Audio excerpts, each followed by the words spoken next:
Tengku-tengku sidang jamaah pengajian yang dimuliakan Allah Subhanahu wa taala. Kita lanjutkan malam ini supaya tuntas, dan kalau ada kasus-kasus yang berkaitan terutama dengan materi malam ini, kami persilakan saja untuk tunjuk tangan dan dipertanyakan untuk kita selesaikan bersama.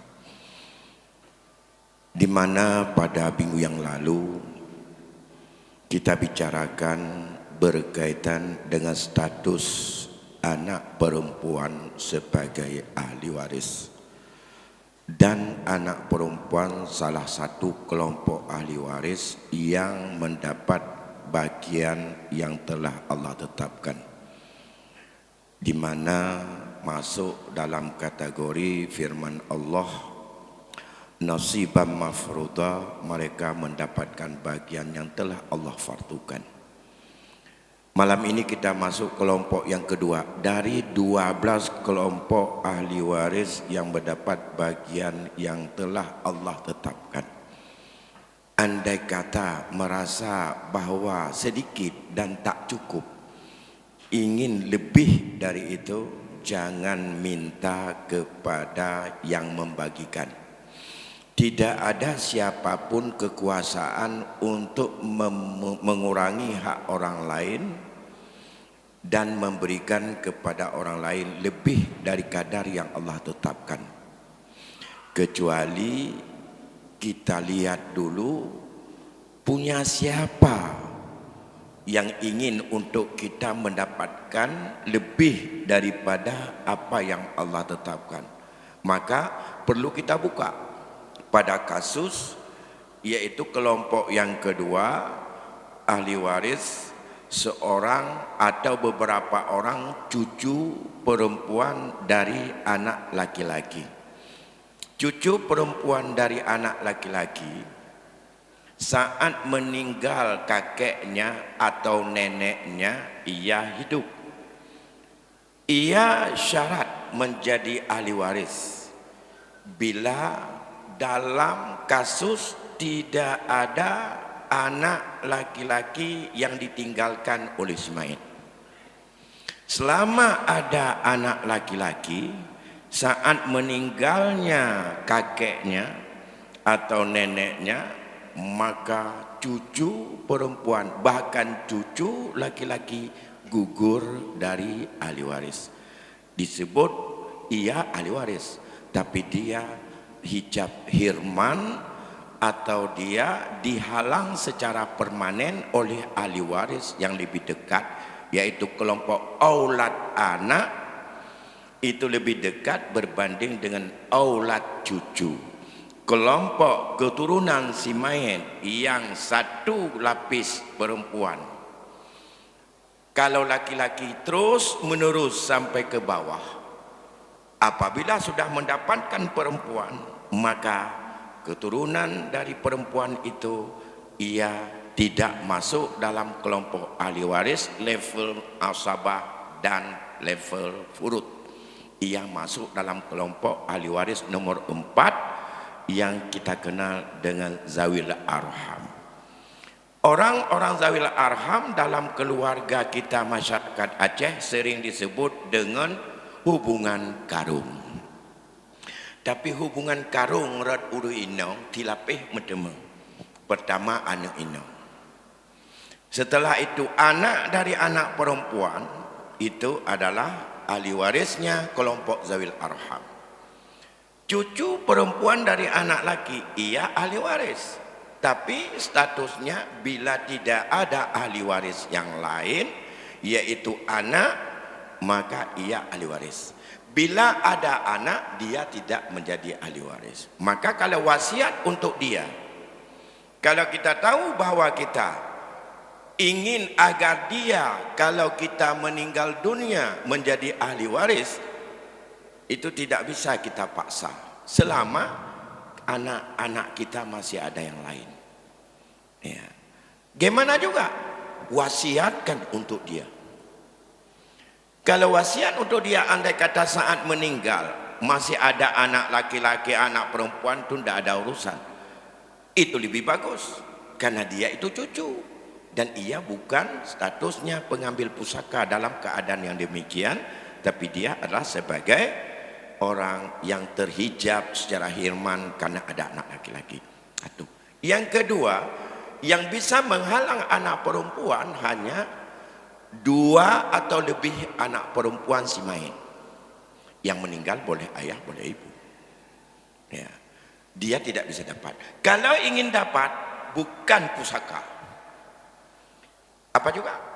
Terserah. Kalau ada wasiat, berarti yang dia dapatkan bukan pusaka, tapi wasiat. Di mana wasiat levelnya adalah level ketiga, setelah tajhid, hutang, tunaikan wasiat. Baru kita nggak masuk kelompok ahli waris, bakal prioritas di nomor 3.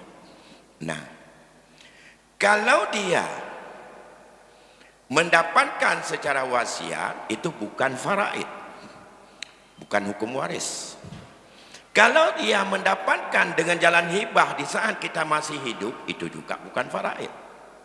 Ya, tapi itu semuanya baik wasiat maupun hibah, wasiat maupun dengan warisan, itu dilihat dulu kalau ada sisa setelah tunaikan hutang dan tajhiz mayat. Baik, malam ini saya mencoba untuk kita lihat sejenak berkaitan dengan ahli warisnya yang induknya cucu perempuan dari anak laki-laki. Kalau disebut dengan cucu, garis dasarnya adalah dia punya anak 1, 2, 3. Ini dasar si mayat. Ini laki, ini laki, ini perempuan, ini perempuan. Laki-laki ini meninggal pada tahun 2010. Kakek dia, ini sudah meninggal duluan. Ia punya anak. Kemudian, ini juga sudah meninggal. Dia punya anak 2009. Atau 2009. Ini sudah meninggal juga. Satu orang sudah meninggal, tidak punya anak. Ini punya anak, ini cucu. Kapan dia jadi ahli waris? Saat meninggal 2019 misalnya si mayat, alih mamaknya boleh, mamak mereka, nenek dari mereka, ataupun yang meninggal itu adalah kakek mereka, tapi ayah dari ini. Bila anak laki-laki tidak ada, dua-dua tidak ada, karena sudah duluan meninggal. 2010, 2009 sudah meninggal, 2019 meninggal kakeknya, mereka ahli waris. Dengan catatan tidak ada anak laki-laki. Yang kedua, tidak ada 2 anak perempuan, 1 boleh. Ini masih hidup, dan cucu-cucunya mereka hidup, tapi ini sudah meninggal, tidak punya anak. Nah, sekarang bicara kita mereka. Syarat memenuhi 2 syarat, ia jadi ahli waris. Tidak ada anak laki-laki, tidak ada anak perempuan saat meninggal. Tidak ada 2 orang, ada 1 anak perempuan. Yang lain tidak ada urusan. Maka dia punya alternatif. Andai kata cucu ini, cucu perempuan, ini cucu perempuan semua. Ada masalah itu juga, masalah urinang. Mereka ini cucu, inilah cucu perempuan. Bila 1 orang ia mendapat 1/2, ini 1 anak, 1. Ini tidak ada, kita palang dulu 1 tok, ini 1. Kalau dia 1 mendapat 1/2, itu minta Allah. Tidak boleh lebih? Tidak. Mau lebih bagaimana? Kita lihat sama siapa mau minta. Jangan minta sama orang bagi. Kita lihat siapa ahli waris lain. Taruhlah mesti draw anak ahli waris lain. Tidaknya nanti bijai mata tujuh tabok. Ya. Kalau itu kasusnya, kita cari yang asabah. Siapa urutan asabah? Kita mulai dari anak laki, enggak ada. Cucu laki tidak ada, ayah tidak ada, kakek tidak ada. Kakek Cimain. Semua tidak ada. Saudara kandung enggak ada, saudara sebapak enggak ada, anak saudara kandung enggak ada, anak saudara sebapak enggak ada, naik paman enggak ada. Baik sekandung maupun sebapak, anak paman pun tidak ada. Putus hubungan. Karena dia sebatang kara datang ini hanya dengan seorang anak laki-laki. Lahirlah anak laki habis kawin, punya cucu satu, lain tidak ada lagi. Nah, baru ambil urutan bahwa kembalikan sisa setengah lagi untuk dia. Akhirnya dia bisa ngambil semua juga. Kalau pada urutan yang ketiga, karena urutan di sana dzawil furud, kedua asabah, ketiga kembalikan sisa kepada orang yang mendapat bagian tertentu. Kalau dia sendiri ambil untuk dia. Itu banyak, misalnya ada seorang perantau kemari, dia seorang laki-laki dan ia tidak membawa istri, tapi yang dia bawa hanya seorang anak laki. Duluan anak laki-lakinya meninggal. Dok, yang ada ahli waris ayahnya dia. Iya, lain tidak tahu kita dari mana dia datang. Ambil. Ayah yang pertama ngambil seluruh harta karena dia asabah. Tapi kalau yang ditinggalkan dok anak perempuan seperti malam itu, ada anak laki-laki sudah meninggal, sekarang yang tinggal cucu perempuan satu orang, ayahnya masih ada, kakek daripada si cucu. Ini kejadiannya. Setengah ambil bagian, setengah ambil sebagai pengembalian sisa. Sekarang yang mendampingi dia, kalau hanya dua syarat, bisa saja di sini ada ibu, bisa saja di sini ada ayah si mayat, bisa saja di sini ada istri si mayat, bisa saja di sini siapa lagi? Cucu laki-laki. Dia seperdua. Dia seperdua tadi. Tak mengganggu. Ibu dapat ayat yang meletakkan ya. Wali abawaihi likulli wahidin minhum as-sudusu in kana lahu walad. Yang ana mention ayatnya. Ayat 11 surat An-Nisa. Ya. Bagi dua ibu bapa si mayat. Dua ibu bapa si mayat, bapa dan mamaknya adalah mendapat seperenam bila si mayat ada anak atau cucu. Ada ini cucu ada, yang laki ada. Maka ibu dan ayah dapat seperenam.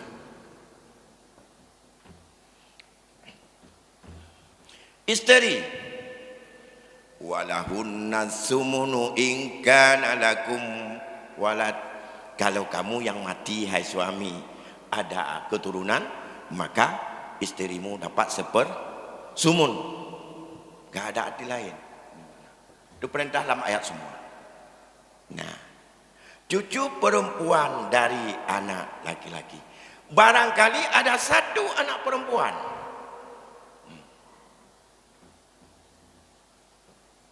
karena yang menghijab dia bila dua anak perempuan, satu ia berubah bukan seperdua, tapi dia seperenam. Seharusnya ia adalah asabah dengan cucu laki-laki, karena ada laki ada perempuan, maka dia jangan ambil seperenam dulu. Kalau ada sisa, kita lihat ada sisa enggak. Di sini seperdua anak perempuan tadi. Anak perempuan seperdua, seperlapan untuk istri sama dengan angka pokok 24. Karena 682 yang habis kita bagi angka 8, habis kita bagi angka 6, habis kita bagi angka 2, hanya angka paling kecil 24. Di bawahnya enggak ada. Itulah angka pokok, itulah asal masalah, itulah KPK, kumulatif persekutuan kecil. Dan itu kalau itu bila kita temukan tidak bisa untuk kita laksanakan pembagian, karena yang dibayar, yang dibawa, yang dibagi bukan uang dulu, rumusnya dulu daripada bagian-bagian yang ada. Makanya dalam setiap faraid itu harus ada angka pokok. Nah, kita kembali kemari. Kalau ini 24, kita kasih untuk ibu. Kita lihat nanti cucu ini. Dia tidak dapat seperdua kada ada anak perempuan. Tapi kalau tidak ada anak perempuan, dia seperdua. Tapi kalau ada bersepra dengan anak cucu laki-laki, ia tidak mengambil yang seperdua, tidak ambil yang seperenam, tidak ambil 2/3, tapi ngambil 2/1 seperti anak laki-laki dengan anak perempuan. Nah, kalau ini 24, 6 dari 24 jadi 4. Di sini 4. Ini 3. Ini 12. Kita jumlah dulu. Ini jangan beri dulu, karena mereka ngambil asabah. 4 tambah 4, 8, tambah 11. Tambah 3, 11. Nah, tambah 3, 11. 11 tambah 12, jumlahnya 23.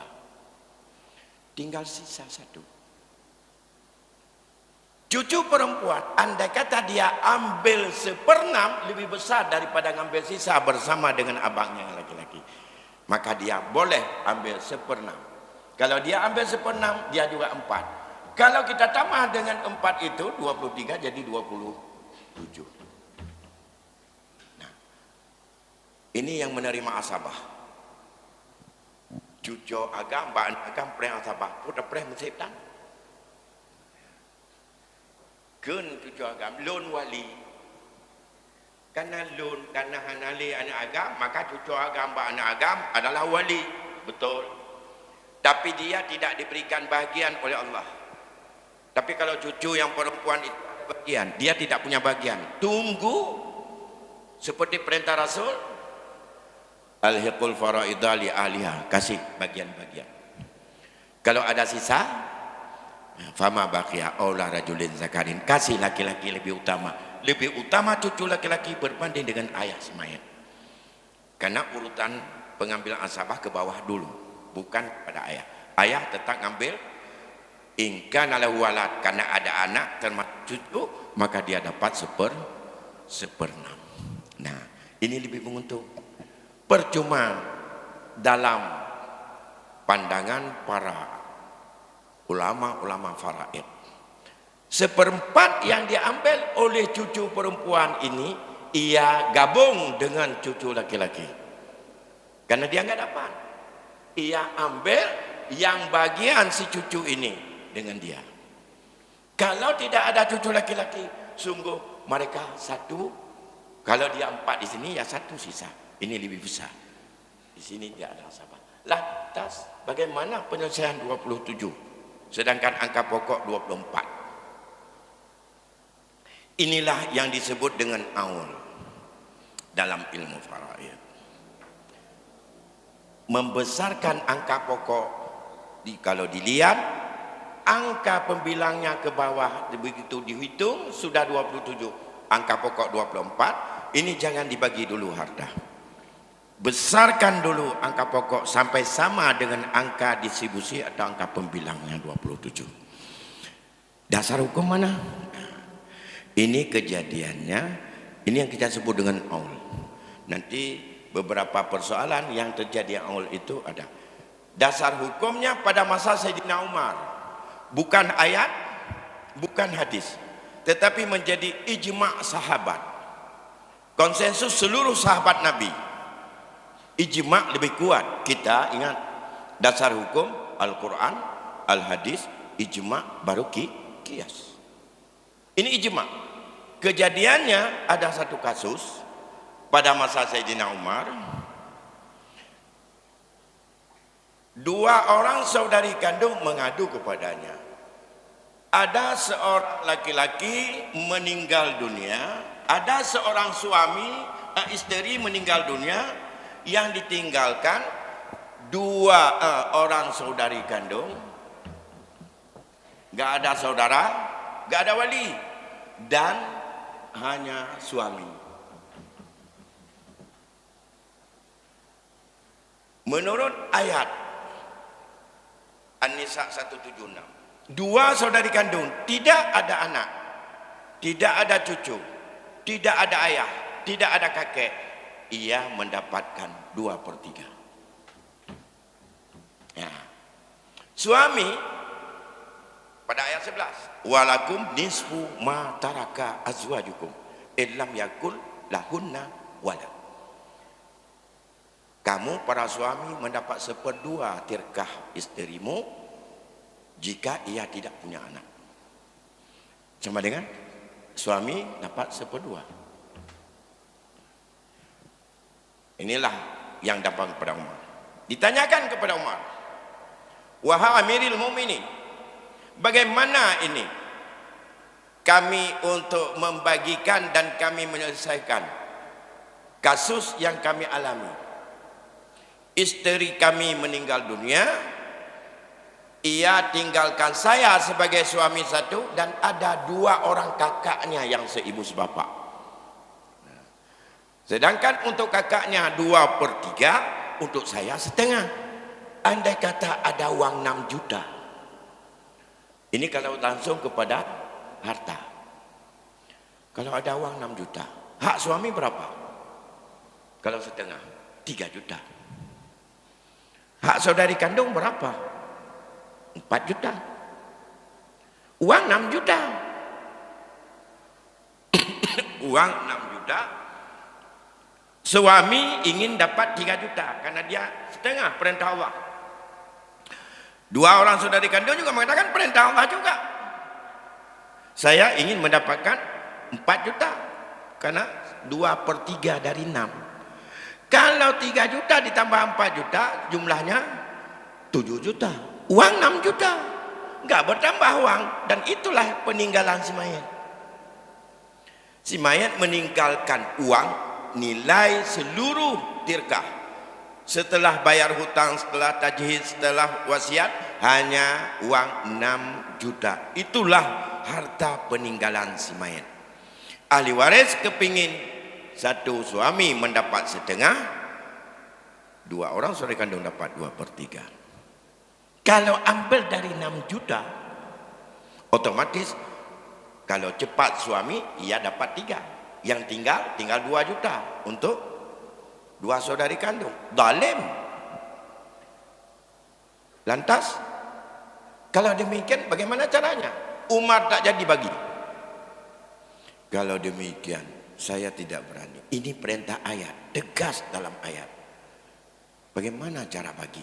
Tak mungkin saya tambah 1 juta supaya ada 7. Kajian, 6 miliar, tambah 1 miliar. Mati awak yang dipikir liur tanya, gon ma telah tamah. Pucit, bawa peraih pada persen. Nya yang nak lauleh tanya. Asal kau pasakai no kana bawa peraih 10% ni kamu. Nah, alai pak kitab dong dibaca wallahu alam. Tapi ubi yang kata baca kitab kalau muda mengaboh peraih atau ongkos peraih.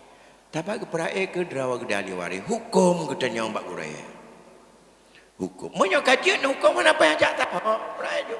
Cuma baik je ke kalkil kanakan he. Me bak urun tuha kampung. Teken tahatnya kamu kabar kalau lagi nyo di harta hitung korona. Yung kedai kita hitung sendiri, harga kebun kita hitung, semua sudah total, utang sudah selesai semuanya, wasiat sudah kita tunaikan semuanya. Akhirnya ahli waris sudah kita tahu karena ilmu sudah ada, tidak ribut lagi, bagi terus. Jadi untuk apa ada bawah berai?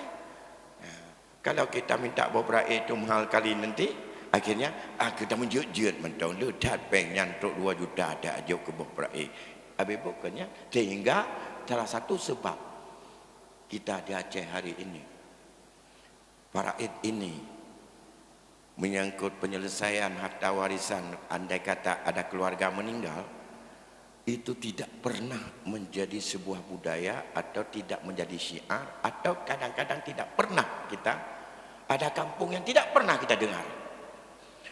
Katanya mbak Ngkuimu, le udah meninggal tanya Ngkuimu. Nah, udah meninggal tahun 25.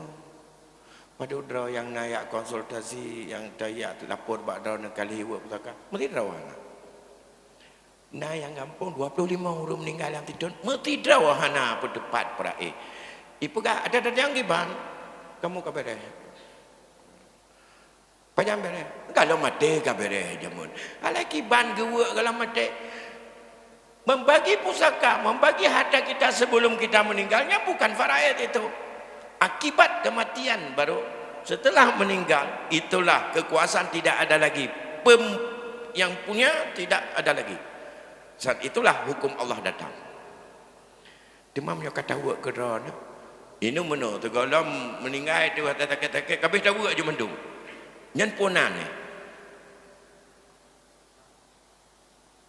Paling-paling ya hibah menghibah. Kon faraid. Faraid belum ada orang mati. Karena rukun faraid 3. Ada orang mati. Saat mati orang mati, ada ahli waris yang hidup. Saat itu bukan hidup kemarin. Menyo tak kira ada hana udip le saanyo pernah udip nyan kon ada Islam. Tajik tabiwi. Kalau mati urang pikajet nyan pikan ada Islam. Tapi cik ada adat. Ada adat. Ada adat iji gewe jino gejuk kana yang kira prae nyan ahli waris tu dia meninggal ikah kali kacak orang dia mati udip roy. Kamu kalau mencok. Nah, hanai bilik. Yang kali gejuk kebun, kali ikah orang je. Mati udip roy kali kacak ikah pada etarnya.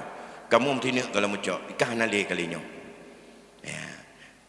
Nyan kadang-kadang itu yang dia dekat. Bahkan ada yang menjadi harus kita berikan dulu. Dia belum punya. Nanti kita perhitungkan seperti adat tradisi beri rumah kepada anak perempuan setelah kahwin yang ada dulu, gak sekarang. Di kami orang adat orang Sikli. Orang Sikli kayak gitu dulu. Setiap ni inang dia mau kahwin, jauh rumah. Mentau dek tu. Galam habis dah berkahwin mati kita nyo. Tojok rumah tu makanan.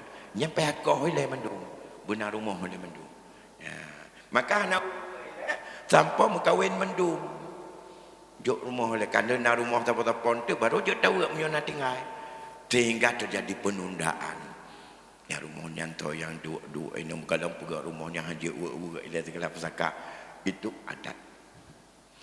Tapi ingat menyo adatnya haid bertanggung dengan fikih, haid bertanggung dengan hukum, maka kena katanya dengan ayat 14.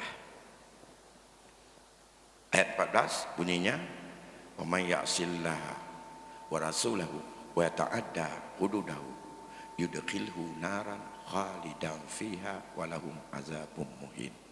Siapa yang maksiat kepada Allah berkaitan dengan masalah pembagian pusaka, wa yata'adda hududahu, ia mutaaddi melampaui batas-batas yang telah Allah tetapkan, yudkhilhu naran, Allah masukkan dia dalam neraka khalidan fiha, gak keluar-keluar. Mereka mendapat azab yang sangat pedih. Ini karena ayat itu maksiat menyangkut dengan ini. Karena pada ayat ke-13 dikatakan tilka hududullah. Mana hudud Allah? Apa yang dijelaskan dalam ayat 11 dan apa yang ayat 12 tadi. Itu hudud Allah. Nah, siapa yang taat kepada Allah dan Rasul masuk syurga, di dalamnya kekal selama-lamanya, khalidan fiha. Ya. Tapi siapa yang maksiat masih ada berkaitan dengan ayat 11 12 tadi. Makanya ayat 11 dan 12 itu harus sering-sering kita baca. Maka solusi terjadi aul di sini. Aul ini kita ceritakan malam lain. Ya, karena ini harus besarkan angka ini. Nah, ini kurang 3, besarkan 3 sama dengan 27. 27 lah semua harta bagi 27. Kalau ada 27 juta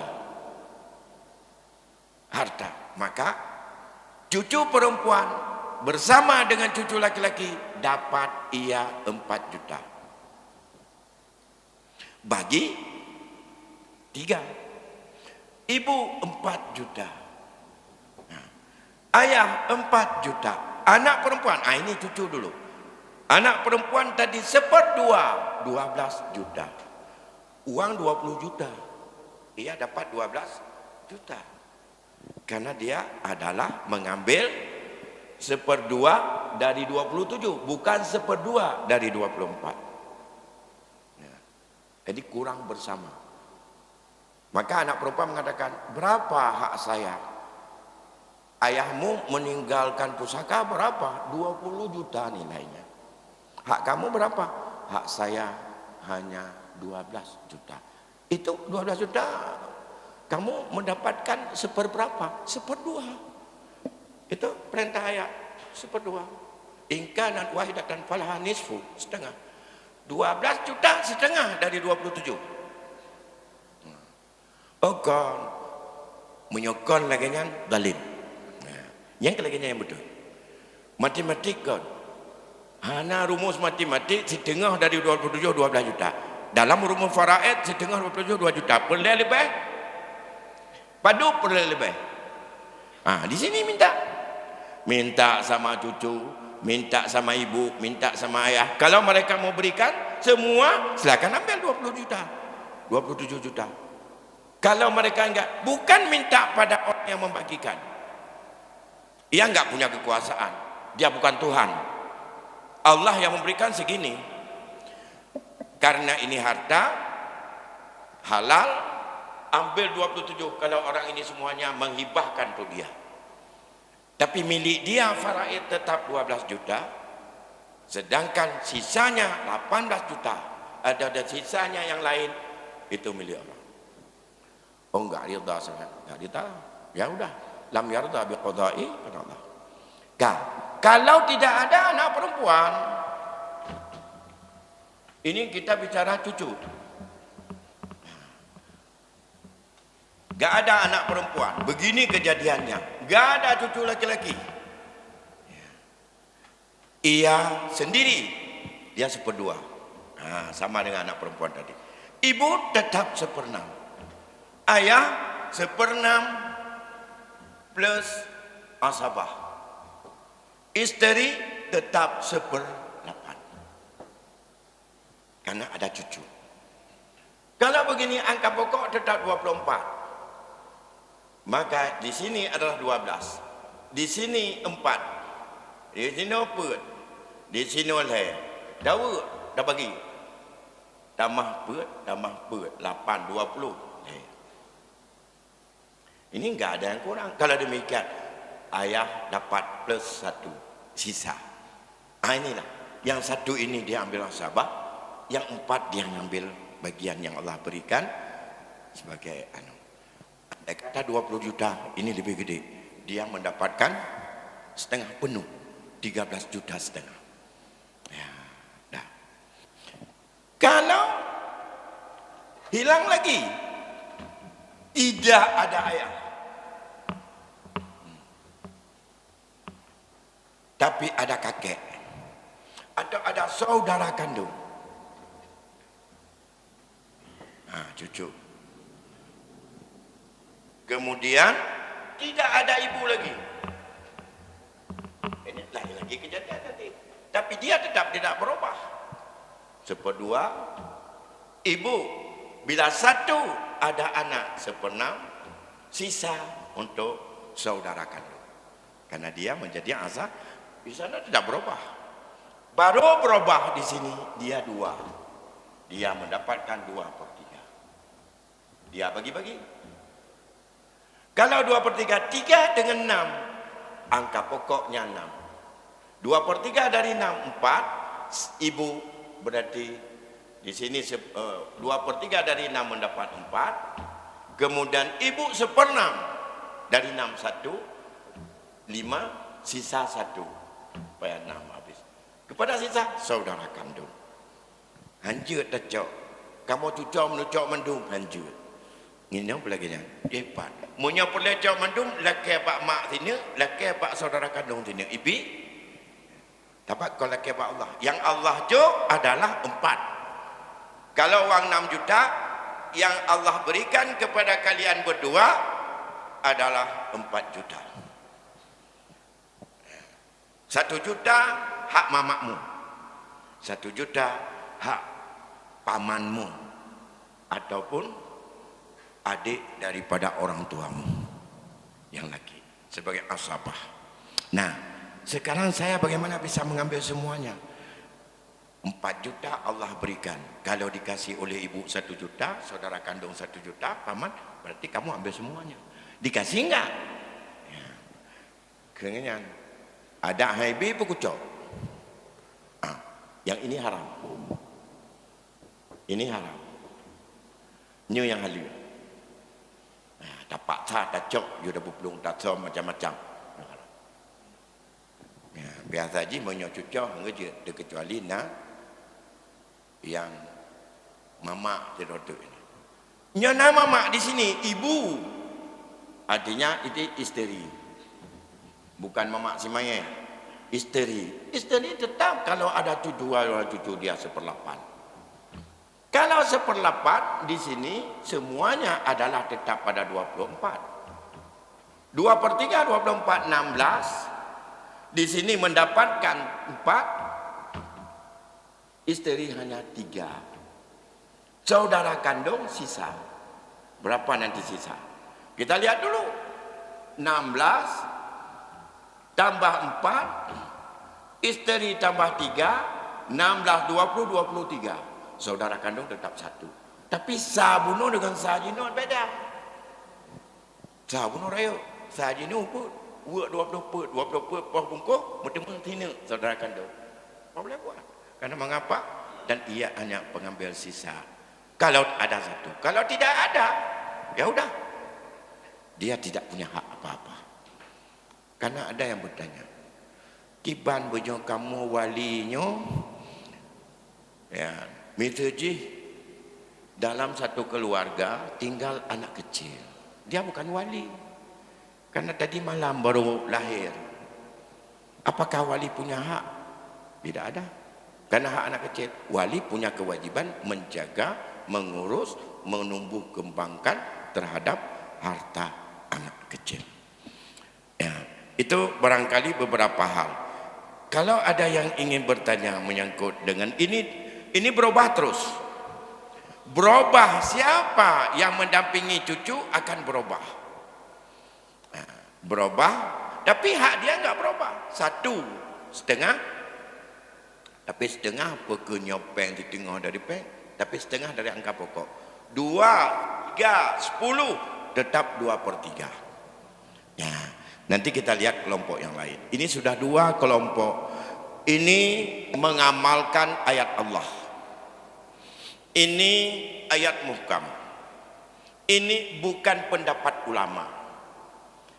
Pendapat ulama hanya cara membagikan, seperti solusi saat terjadi lebih besar angka yang dihitung ke bawah daripada angka pokok, seperti yang dilakukan saat Sayyidina Umar.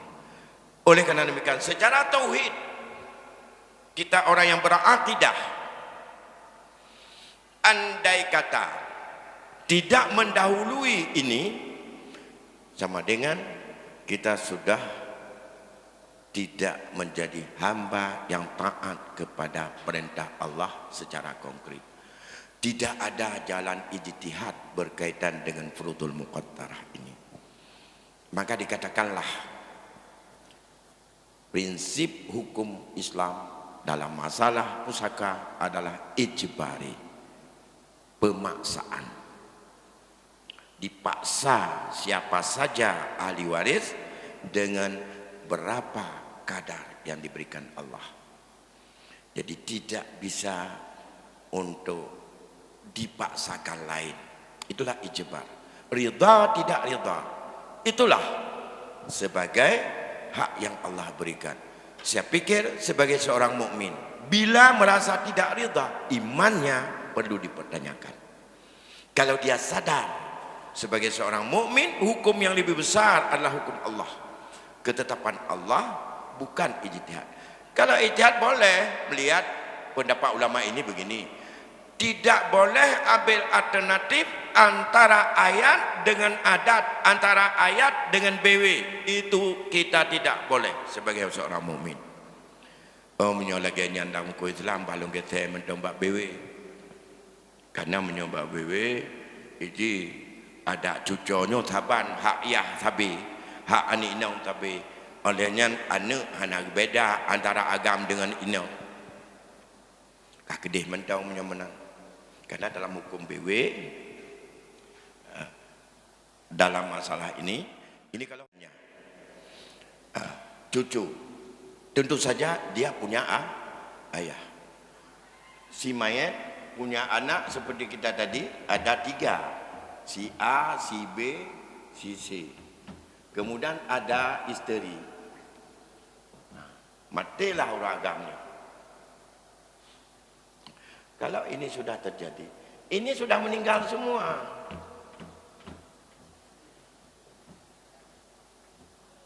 Ini yang dihitung di sini. Laki perempuan nggak dilihat. Yang penting anak, pernah ada anak. Bukan saat meninggal ada anak.